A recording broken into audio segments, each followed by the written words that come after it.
So you mean to tell me you gonna bench this 9 NFL, 9 playing QB who's a damn sophomore and put him in front of this number 15 top draft pick quarterback? That's what you did. You try to stunt Cater's ascent to the NFL by putting in Staub, who ain't going nowhere and don't have no interest in going nowhere and can't go nowhere. You see that? Staub ain't even eligible, said he don't even have those aspirations. And that's who you going to put in front of Cater. How could Coach Prime not see that play coming? I mean, just with everything what Shedeur going through, how could you be blind to that's exactly what they already did to Shedeur, especially when they were talking about the Heisman in October. Shedeur was #1 overall, and then they bumped him down. And then as the draft went on further and further and further, to the point people still arguing about Shedeur did the right thing by not going to Baltimore. On the show called The Arena, I didn't watch it. It looked like they got into it. And one person was telling the other, the reason you think he should have went to Baltimore is because you have a backup QB mentality. I was like, there it is. I told y'all the same thing with Acho. When you just happy to be in the room and they give you a t-shirt and you think that's all you worth, then you take Baltimore. But think about it. Shedeur was courted by Cleveland. And I'm going to talk about this. Shedeur was courted by Cleveland for 3/4 of the process for pre-draft. And at the last minute, after 4-4, they switched. And that's when they went get Dillon. That's when they went get Flacco. They already had Kenny Pickett, which meant they knew what they was going to do. That needs to be talked about. That's why he didn't take a backup role when he was just being courted for $46 million at #2 overall. I'm talking about that tomorrow. I'm going to connect some dots because people want to sit up and talk about Shedeur was wrong. No, I'm going to tell you why he didn't take it. Not just because he don't have backup mentality, but because they were wooing him at the #2 overall pick. That's like you going through a job interview and the process is 7 interviews. And when you get to interview 7, they like, okay, we going to go ahead and we going to get you and we're going to pay you $46 million and you're going to be our prized possession. You're going to lead us for the next 5 to 10 years, right? And then what happened? When it's time for HR to call and make the offer, they bumped you down to something where you make $4,000. And then they like, well, we want to hire you, but listen, we want you to go ahead and be the backup to Lamar Jackson. What? That pissed me off just the thought of saying that out loud. So first you wanted me to leave and you're going to pay me $46 million. But in 2 weeks before it's time for me to start, before it's time for me, you want to switch me off and make me the backup behind a guy that ain't going to never get fired. He going to have to die first before I could play. That's why he didn't take Baltimore or any other, because they were playing in his damn face. And notice, nobody talks about Cleveland was getting Shedeur at #2. So that's what I'm talking about tomorrow. I'm talking about it tomorrow. I'm like, you know what? Y'all done open this door. And I said people didn't have interest in it. And I see people defending Shedeur. And I defended Shedeur. But nobody is saying why it is that he didn't take the backup role. Because he was supposed to be #2 overall. Which means there's no way Cleveland can sit up there and act like they don't know the caliber of quarterback he is. And that's huge. That's huge. That's bait and switch. We talking about that tomorrow. So we're going to be talking about Wyoming. I watched them play again. This should be an easy game. But again, maybe I was watching their offense and not their defense, just like U of H. Because I kept talking about U of H and Rice. And I was like, yeah, we're going to win that one by 3 touchdowns. Duh. So we're going to talk about that tomorrow. And I got some work to do when I get out of here.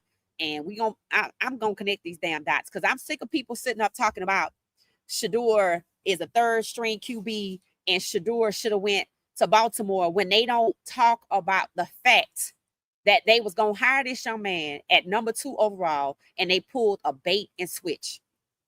And in fact, that's probably going to be the title of the thumbnail. The Cleveland Browns pull a bait and switch on Shedeur Sanders from their $46 million QB. That's what we're going to talk about. I'm sick of this, bro. That's a good kid over there. That they trying to dance around the truth just to have something to talk about. Thank you for opening the door, Adam Schefter. Because Adam Schefter is the one that actually posted that the Cleveland Browns, he was certain that they was going to get Shedeur at number 2. So for the person to be sitting up there talking about Baltimore, but never talk about he was going to Cleveland, that tells you they intentionally not saying it. That means they intentionally making Shedeur look difficult when they pulled a bait and switch on him. That's fraud.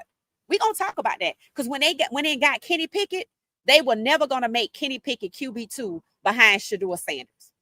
So why did you get Kenny Pickett in March if you knew that on April 4th, you was at Colorado being interested in Shedeur Sanders? There's a whole interview talking about it with Mary Cabot. I already played it once. I'm going to play it again. So hopefully, Coach Prime, I know it was some people in his ear telling, Prime, that ain't right how that kid was treated out there. And I don't know, again, why Coach Prime would not want to go against Pat Schumer, but that's also a problem. Because when you're a leader and you bring in your friends or you bring in a partnership, maybe you want to have business with the NFL in the future, be careful. Because if they don't work out, they're going to own you, they're going to ruin you, and they're going to kick you out. And that's where he was headed. That's why it was articles talking about, is Coach Prime going to end up like Deshaun Foster? I'm like, yep.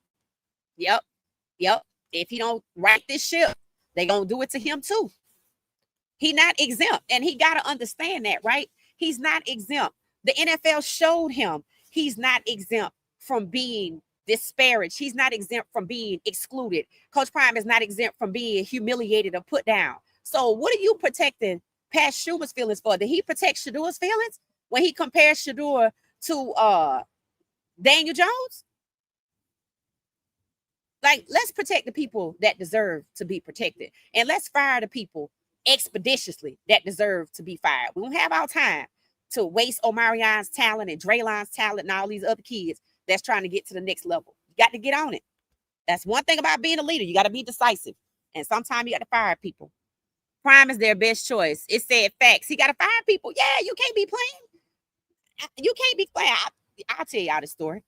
So I had a housekeeper, right? And I think I had just had my first baby.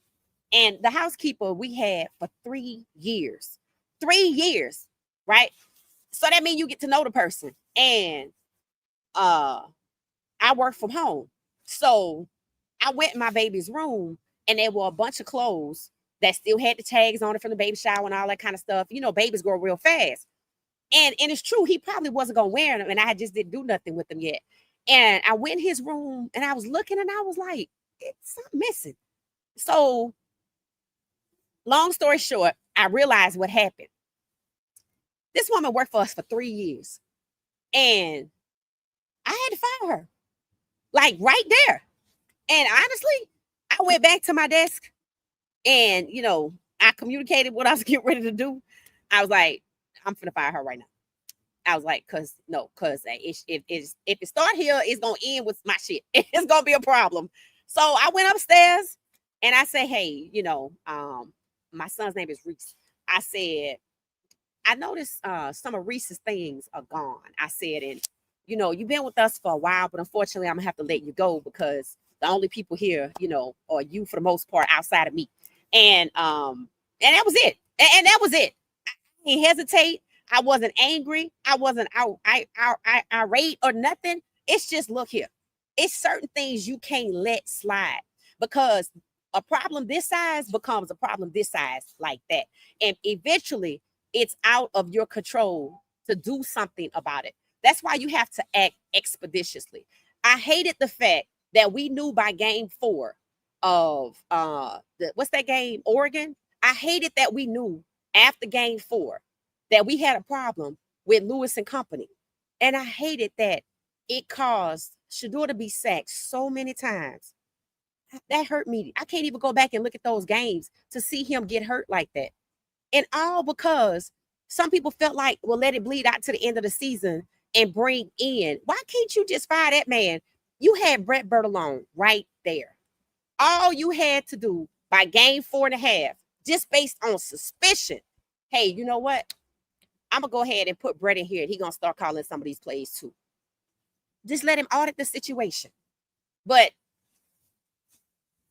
I can't say to each his own, because understand this. After we've been invested in this program, we attached to these kids. Like Mata, hell, Jeremiah Brown, everybody that came from Jackson State, and even Omarion and anybody that came in with him. If it hurt me for him to post his first post, his last spring ball, because he gonna be going on, I'm not gonna sit here quietly and let you disrupt his career because maybe we gonna get it together this week or next week. Hell no. I don't know who feelings we considering, damn it, but it gotta be the kids. And sometimes you gotta fire people expeditiously. And I'm still calling for Pat Schumer to be fired for a multitude of reasons. Prime has taken full responsibility. I don't need responsibility. I need action. I need action. I don't care if he take responsibility in the whole Caden situation. I need Pat Schumer to hell on, because he the one that set Caden up, and I tell him to his damn face, and everybody know it. It said CP talks consistency and Schumer constantly runs a lesser offense. That's what I'm saying. You can't ask for consistency and 120%, but you allowing your OC. Jordan Seaton said right after the Georgia Tech game what the problem was. And Coach Prime denied that was the problem. And that's what happened in that locker room. That's what happened. It said, well, on the 4th of October, K-Salt family will have another chance to see him play in Texas. Hopefully by that time, the team is up. The team need to be up week 4 right now. We don't have time to be sitting up here playing around, right? We won't have time for that. You can't go from a winning culture to a losing culture. Ask Dabo Sweeney over there, who over there crashing out because they trying to get rid of him. He said it. If you want to fire me, fire me. And that's the attitude you need to have. Because I don't know who came to Coach Prime with this foolishness about stop, but he should have told him what Dabo Sweeney said. Look here, I'm the coach. I went and got Katie. You're not going to make me look crazy. And that's what really kind of threw a lot of people, right? We used to Coach Prime not let people make him look untoward. But that was crazy. And I don't care if he took responsibility. I need Schumer the hell gone.